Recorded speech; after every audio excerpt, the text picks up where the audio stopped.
Hi guys, a fiction leak is around the corner, and here are my thoughts on the latest patch notes effect on DoT.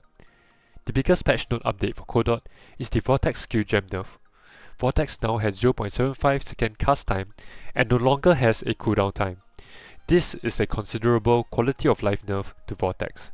It means that we can no longer run Vortex on left click and we'll have to manually cast Vortex. Our mapping speed will be slower too. GGG has mentioned that some existing skill gem interactions have been moved to the transfigured gem versions. Hence, there is a chance that the transfigured Vortex is a reversion to the old skill gem. If that is so, then DoT is only a lap run away. However, I believe that the chance of that happening is probably less than 50%.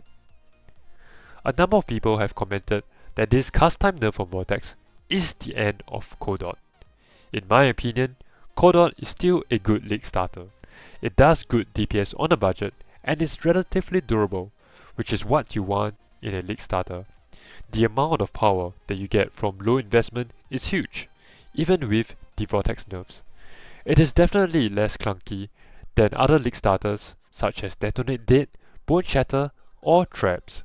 Currently, I'm intending to league start as DoT in 3.23. If the Vortex casting really bothers you, a Russian content creator suggested simply throwing Vortex out of the window and running only Creeping Frost and Valko Snap. You still get decent league start DPS, but I wouldn't go down that route. However, when we get to the endgame, DoT as an endgame build pales in comparison to the other endgame builds. DoT looks good on paper, and you will still be able to do all the content you wanted similar to the previous leaks, because there is practically no change to the DPS or durability.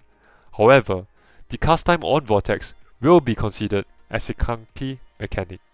A clunky league start build that is powerful is okay, but in the realm of endgame builds, DoT is not enjoyable if it is clunky.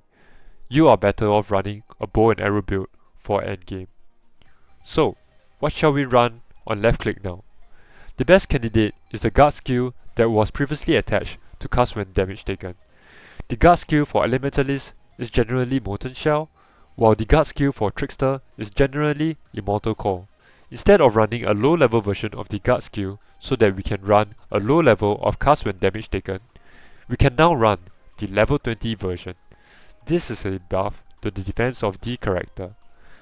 As a result of dropping cast when damage taken, we gain a gem socket slot. I recommend using Arcanist Brand to cast both curses to offset the additional input required from Vortex. If you are already using Arcanist Brand, you can consider adding Calling Strike to your movement skills to increase your effective DPS. Vortex aside, Cold Snap received a removal of Chill effect on the base gem. Meanwhile, Quality provides up to 20% more effect of Chill. This is a buff to Cold Snap with Quality, but a nerf to Cold Snap without Quality.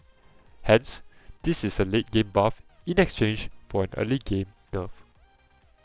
Obtaining 21-20 Valko Snap is not an issue in Trade League due to the existence of Chilling Wind Divination card. I am looking forward to the transfigured version of the Cold Snap gem. For Creeping Frost, Quality provides increased radius instead of AoE. This change is inconsequential. I am looking forward to the transfigured version of the Creeping Frost gem. DoT has received minor DPS nerfs from a change in elemental weakness quality, the removal of alternate quality gems, and the removal of lab helmet enchants. Since DoT is not reliant on alternate quality gems, the DPS nerf from all these combined will be less than 5% to your overall DoT DPS. Hence, I'm not concerned by these changes. Thanks for watching and stay tuned for more PoE content.